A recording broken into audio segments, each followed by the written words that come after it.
Will Fernando Alonso race in IndyCar next year? That is the burning question on the minds of the world's motorsport fans, and we still don't have a definitive answer to that question. This whole story has played out like the greatest love story ever told. Will he go to IndyCar? Will he not go to IndyCar? Will McLaren come to IndyCar? Will McLaren come without Fernando? Will Fernando come without McLaren? Will he run a partial season? Will he run only the Indy 500? Will Scott Dixon be his teammate? So let's cut through all the crap and tell you what we know so far. This story all started out right around the time where McLaren announced they would be bringing Fernando Alonso to race in the 2017 Indianapolis 500, in which they announced their intentions to begin an IndyCar program starting as early as the 2019 season. But at the beginning of 2018, it seemed like McLaren's IndyCar aspirations had taken a major leap forward as a passion project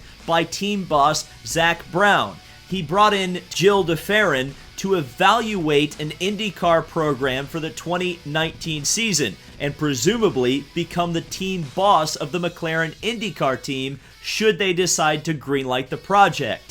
The McLaren to IndyCar talks were turbocharged when Fernando Alonso got the second jewel on the Triple Crown of Motorsport by winning the 24 Hours of Le Mans with Toyota. Couple that with the fact that the Renault engine in Formula One was not the magic bullet the McLaren team needed to become race-winning contenders. An unhappy Fernando began making lots of noise about his desire to go back to the Indianapolis 500 to complete motorsport's Triple Crown. By the early summertime, it seemed like McLaren coming to IndyCar was an absolute slam dunk, and more than likely, Fernando Alonso was going to be their lead driver. There was also a rumor that many people at the time didn't even believe, that New Zealand driver Scott Dixon, who of course hails from the same country that the McLaren brand began, had been approached with a big contract offer to become the second driver at the McLaren IndyCar operation.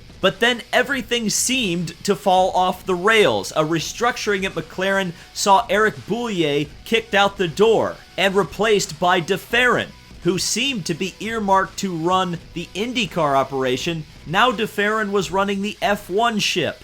It then came out that the McLaren board was not in favor of Zak Brown's ambition to go to IndyCar in 2019. But then this report has been contested by both Zak Brown and IndyCar CEO Mark Miles, who said something to the effect of, "Don't believe everything you read on the internet." Then it was confirmed by Scott Dixon himself that he had been in talks with McLaren to drive for them in the 2019 season.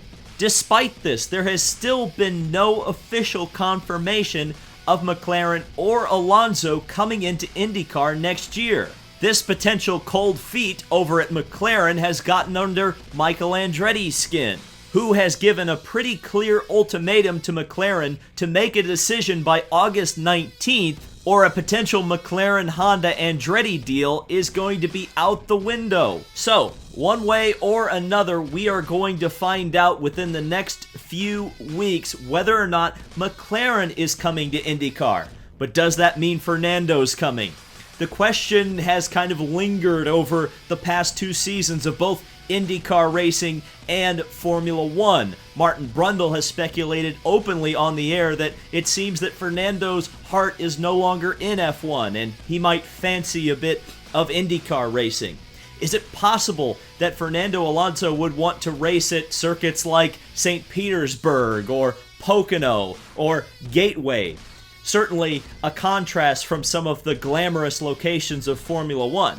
But then again, as I've made very clear in other videos, Fernando Alonso is a racer, and potentially he cares more about competition than he cares about the glamour of racing itself. Nigel Mansell found this problem when he came over for a full-time IndyCar season in 1993. He didn't particularly like it, despite taking the 1993 championship. By the end of 1994, he was back in Formula One. Would something similar happen to Alonso? Hard to say.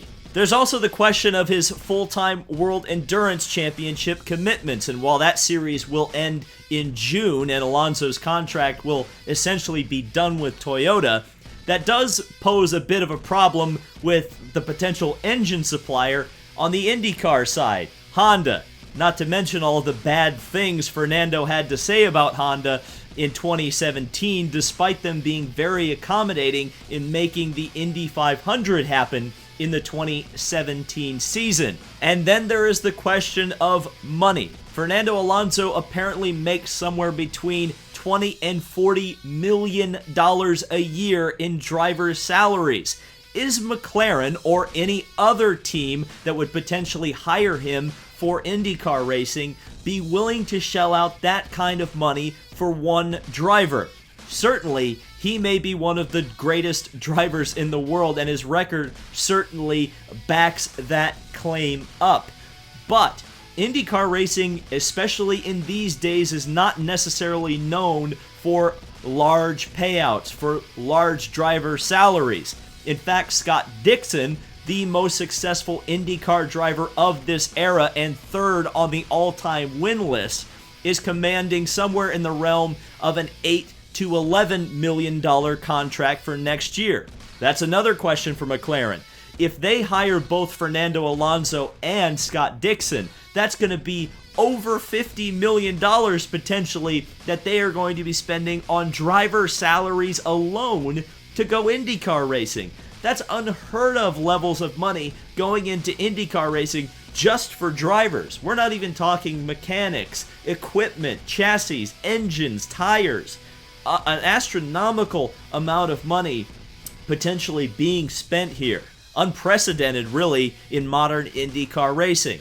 So what are your thoughts on this situation? Will Alonso be racing in IndyCar next year? Will he be a partial season driver? Will he be a full-time driver? Will he be a driver for McLaren? Would he race for somebody else? Would a Roger Penske or a Chip Ganassi have the funds or be willing to pay a driver such as Fernando Alonso to run a full season, or maybe just an attempt at the Indy 500 for next year? There's so many questions up in the air, but then again, if you listen to Michael Andretti, if you believe him, the deadline is coming by the next race at Pocono. So hopefully we will have something concrete to put out there by the next time we're talking about Fernando Alonso. But the speculation is always interesting. Maybe we've got some facts down in the comments. I'd love to hear your thoughts. So thank you guys so much for watching. This has been David Land on YouTube, and we're still hanging tough on Fred Watch 2018.